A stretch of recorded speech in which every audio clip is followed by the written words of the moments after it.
Welcome to 108 news Telugu బులెటిన్ల ముందుగా headlines. ప్రధాని Modi America పర్యటనకు ముందు హిందూ దేవాలయాలపై ఖలిస్తాన్ల దాడి. వెనక్కి తగ్గేదే లేదు, కూల్చివేతలపై సీఎం రేవంత్ రెడ్డి సంచలన వ్యాఖ్యలు. ఢిల్లీ నూతన ముఖ్యమంత్రిగా ఆమ్ ఆద్మీ పార్టీ నేత అతిషి. తెలంగాణ ఎన్నికల కమిషనర్గా రాణి కుముదిని ఆదేశాలు జారీ చేసిన గవర్నర్ జిష్ణుదేవ్ వర్మ. ప్రధాని నరేంద్ర మోదీ ఈ వారం అమెరికా పర్యటనకు వెళ్లనున్నారు. అంతకుముందే న్యూయార్క్లోని స్వామినారాయణ్ ఆలయాన్ని ధ్వంసం చేశారు.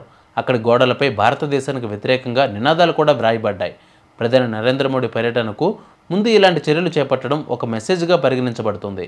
ఆలయంలో విధ్వంసం వెనుక ఖలిస్తానీలు ఉండవచ్చని ఏజెన్సీలు అనుమానిస్తున్నాయి. ఈ దాడిపై న్యూయార్క్లోని భారత కన్సులేట్ ఆందోళన వ్యక్తం చేసింది. ప్రధాని నరేంద్ర మోదీ కార్యక్రమం జరగనున్న న్యూయార్క్ నగరంలో ఈ దాడి జరిగింది. ఈ ఈవెంట్ లాంగ్ ఐలాండ్లో జరగనుంది. ముఖ్యంగా దేవాలయాలపై దాడులు చేయడం, భారత వ్యతిరేక నినాదాలు రాయడం ఖలిస్తానీ శక్తులకు అలవాటు. లాంగ్ ఐలాండ్ ప్రాంతంలో కూడా చాలా చోట్ల భారత వ్యతిరేక పోస్టర్లు కనిపించాయని వర్గాలు చెబుతున్నాయి. అక్కడ నివసిస్తున్న భారతీయ సంతతికి చెందిన వారు కూడా ఈ విషయాన్ని ధృవీకరించారు. న్యూయార్క్లోని మెల్విలేన్లోని స్వామినారాయణ్ ఆలయంలో సెప్టెంబర్ 15 రాత్రి ఈ దాడి జరిగింది. ఈ ప్రదేశం ప్రధానమంత్రి నరేంద్ర మోడీ కార్యక్రమ వేదిక నుండి 26 కిలోమీటర్ల దూరంలో ఉంది. సెప్టెంబర్ 22న ఇక్కడ భారతీయ సమాజాన్ని ఉద్దేశించి ప్రధాని ప్రసంగించనున్నారు. హైడ్రాపై వెనక్కి తగ్గేదే లేదని సీఎం రేవంత్ రెడ్డి స్పష్టం చేశారు. తెలంగాణ ప్రజాపాలన దినోత్సవం వేడుకల్లో పాల్గొన్న ఆయన హైడ్రాపై ప్రతిపక్షాలు చేస్తున్న విమర్శలకు స్ట్రాంగ్ కౌంటర్ ఇచ్చారు. చెరువులు, కుంటలను ఆక్రమించి కట్టిన నిర్మాణాలను ఖచ్చితంగా కూల్చివేస్తామని రేవంత్ రెడ్డి స్పష్టం చేశారు. ఎన్ని విమర్శలు వచ్చినా హైడ్రాను కంటిన్యూ చేస్తామన్నారు. కూల్చివేతల వెనుక ఎలాంటి రాజకీయాలు లేవని ముఖ్యమంత్రి రేవంత్ రెడ్డి పేర్కొన్నారు. అందుకే హైడ్రాను ఏర్పాటు చేశాం. ఒకప్పుడు లేక్ సిటీగా పేరు పొందిన హైదరాబాద్ ఈ రోజు ఫ్లడ్స్ సిటీగా దిగజారిపోవడానికి కారణం గత 10 ఏళ్ల పాలకుల పాపమే. వాటి ప్రక్షాళన కోసమే హైడ్రాను ఏర్పాటు చేశాం. చెరువులు, నాలాలను కాపాడుకోకపోతే భవిష్యత్ తరాలు భారీ మూల్యం చెల్లించుకోవాల్సిన పరిస్థితి రాబోతుంది. ఇటీవల కేరళలో ప్రకృతి విలయ తాండవం మనం చూశాము. వేలాది ప్రాణాలు ప్రకృతి ప్రకోపానికి బలైపోయాయి. ఈ పరిస్థితి హైదరాబాద్కు రాకూడదు. హైడ్రా వెనుక రాజకీయ కోణం లేదు, స్వార్థం లేదు. అదొక పవిత్ర కార్యం, ప్రకృతిని కాపాడుకునే యజ్ఞం.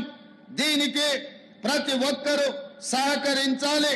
కొందరు భూ మాఫియా వాళ్ళు పేదలను ముందు పెట్టి హైడ్రా లక్ష్యాన్ని నీరుగార్చే ప్రయత్నంలో ఉన్నారు.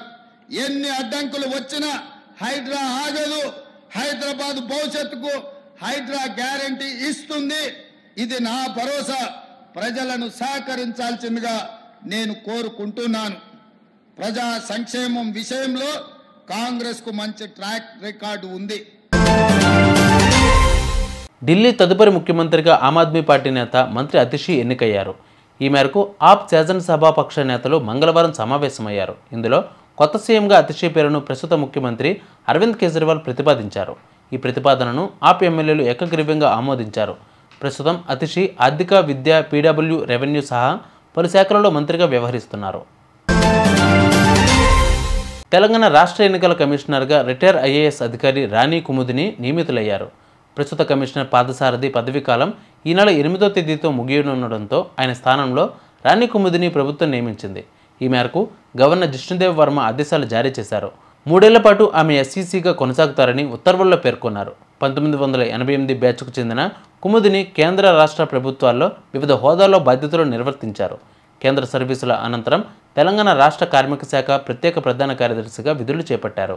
2023 ఎన్నికలకు ముందు పదవి విరమణ చేశారు. అప్పటి కేసీఆర్ ప్రభుత్వం ఆమెని తిరిగి అదే హోదాలో కొనసాగించింది. స్థానిక సంస్థల ఎన్నికల నేపథ్యంలో నూతన ఎస్సీసీగా నియామకం ప్రాధాన్యం సంతరించుకుంది. చూసారుగా ఇవాళ బులెటిన్ అప్డేట్స్. మరిన్ని అప్డేట్స్తో మళ్ళీ మీ ముందుకు వస్తాను. అంతవరకు కీప్ వాచింగ్ 108 న్యూస్ తెలుగు.